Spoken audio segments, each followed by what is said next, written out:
की शुरुआत बड़ी खबर के साथ करेंगे। सुप्रीम कोर्ट से ये बहुत बड़ी खबर सामने आ रही है। 69,000 शिक्षक भर्ती का बड़ा आदेश, हाईकोर्ट के फैसले पर लगाई गई अंतरिम रोक।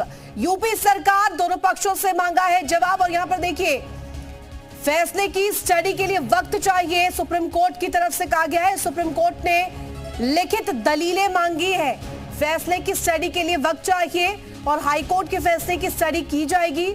हाईकोर्ट ने रद्द कर दी थी शिक्षक भर्ती और नए सिरे से लिस्ट बनाने के आदेश दिए थे।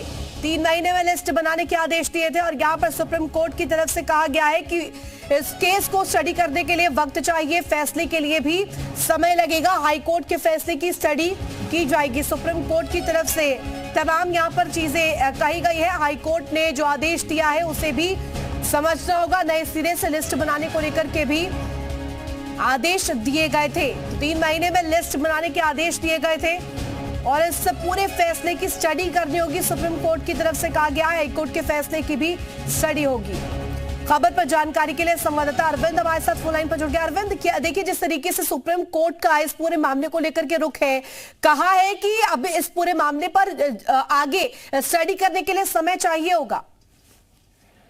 बिल्कुल, सबसे महत्वपूर्ण बात यह कि हाईकोर्ट की जो डिवीजन बेंच का ऑर्डर है उस पर सुप्रीम कोर्ट ने कहा है कि वो फिलहाल लागू नहीं होगा। इसका मतलब ये कि एक तरीके से हाईकोर्ट की डिवीजन बेंच के आदेश पर रोक लग गई है और निश्चित तौर पर उन शिक्षकों के लिए राहत की खबर है जिनकी नौकरी खोने का जिनको खतरा मंडरा रहा था, उनके लिए एक राहत की खबर है कि फिलहाल हाईकोर्ट की डिवीजन बेंच का वो आदेश लागू नहीं होगा, जिसमें हाईकोर्ट ने यूपी सरकार की ओर से जो 2 सिलेक्शन लिस्ट थी उसको रद्द करते हुए कहा था कि नए सिरे से मेरिट लिस्ट जारी की जाए। 3 महीने का वक्त इसके लिए यूपी सरकार को दिया गया था। तो इसका मतलब ये कि हाईकोर्ट का आदेश फिलहाल लागू नहीं होगा। और सुप्रीम कोर्ट ने आज की सुनवाई के दौरान कहा कि जो हाईकोर्ट का आदेश है वो कई जटिल पहलुओं को समेटे हुए है, इस आदेश का अध्ययन करने के लिए थोड़ा वक्त चाहिए और यही वजह है कि सुप्रीम कोर्ट ने फिलहाल सुनवाई को टाल दिया है और अगले हफ्ते इस मामले को सुनवाई पर आने की उम्मीद है। इसी बीच कोर्ट ने इस मामले में जो पक्षकार हैं, जो याचिकाकर्ता जो यहाँ पर कोर्ट पहुंचे थे और जो दूसरे प्रतिवादी पक्ष है, उनको साथ ही राज्य सरकार को कहा है कि वो इस बारे में लिखित दलीलें कोर्ट में जमा कराएं और कोर्ट ने ये कहा है कि इस मामले में सभी पक्ष ज्यादा से ज्यादा 7 पेज में अपनी जो लिखित दलीलें हैं वो कोर्ट के अंदर जमा कराएं और कोर्ट इसके बाद आगे इस मामले पर सुनवाई करेगा। लेकिन सबसे बड़ी बात यही इस मामले की कि फिलहाल हाईकोर्ट की डिवीजन बेंच के आदेश पर रोक लगा दी गई है सुप्रीम कोर्ट की तरफ। इसको लेकर के क्या कुछ प्रतिक्रिया अब सामने आ रही है अरविंद? देखिए, निश्चित तौर पर जो लोग कोर्ट पहुंचे हैं उनके लिए एक राहत की खबर है कि सुप्रीम कोर्ट ने उस आदेश पर रोक लगा दी है। हाईकोर्ट के आदेश की जो पहलू है उस पर कोर्ट आगे विस्तार से विचार करेगा, क्योंकि हाईकोर्ट की डिवीजन बेंच का ये मानना था कि अगर कोई कैंडिडेट भले ही आरक्षित वर्ग से उसने आवेदन किया हो, लेकिन अगर उसके मार्क्स जनरल कैटेगरी के बराबर जो क्राइटेरिया है, जो कट ऑफ मार्क्स उसके बराबर या उससे ज्यादा आते हैं, तो उसे सिर्फ जनरल कैटेगरी में माइग्रेट कर दिया जाना चाहिए। तो इसके चलते एक असमंजस की स्थिति थी उन तमाम शिक्षकों के लिए जो लंबे समय से काम कर रहे थे और अब सुप्रीम कोर्ट के इस आदेश के बाद कह सकते हैं कि जब रोक लगी है हाईकोर्ट के आदेश पर तो एक राहत का सबब बना है उन टीचर्स के लिए जो यहाँ पर कोर्ट पहुंचे थे। आरक्षण नियमों की अनदेखी का आरोप लगा था अरविंद। इसके अलावा हाईकोर्ट ने इसको लेकर शिक्षक भर्ती को रद्द कर दिया था।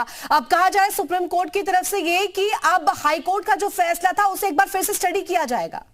बिल्कुल बिल्कुल, हाईकोर्ट के आदेश की संवैधानिक समीक्षा करेगा सुप्रीम कोर्ट फिलहाल, लेकिन इस आदेश पर अंतिम रोक सुप्रीम कोर्ट ने लगाई है और कोर्ट ने इस मामले में 2 नोडल वकील की भी नियुक्ति की है जो इस मामले में लिखित दलीलें कोर्ट के सामने रखेंगे और अगली सुनवाई के वक्त जब इस मामले के सुनवाई कोर्ट करेगा तो कोर्ट के पास इस मामले में जो लिखित दलीलें हैं वो भी होगी और साथ ही कोर्ट भी तब तक हाईकोर्ट के आदेश का विस्तृत अध्ययन कर चुका होगा और उसके बाद कोर्ट तय करेगा कि क्या हाईकोर्ट का आदेश बरकरार रहना चाहिए आगे या नहीं।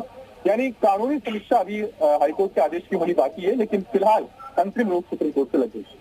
अरविंद, इसके अलावा 2018 से यह मामला जब से नोटिफिकेशन जारी हुआ तभी से सवालों में रहा है कहीं ना कहीं, और परीक्षा हो जाने के बाद जिस तरीके से अब यहाँ पर आरक्षण के मुद्दे को लेकर के यहाँ पर जो सवाल खड़े हो रहे हैं, क्या लगता है आगे क्या कुछ हो सकता है? देखिए, अभी ये कहना जल्दबाजी होगा कि कोर्ट का आगे का रुख इस मामले को लेकर क्या रहेगा।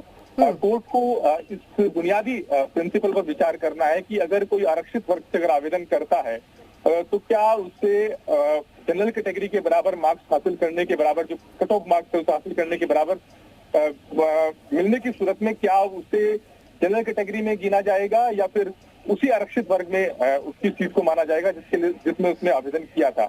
ये एक बुनियादी सवाल है जिसको लेकर सिंगल बेंच और डिवीजन बेंच के आदेश में विरोधाभास था। बिल्कुल अरविंद, हमारे साथ विजय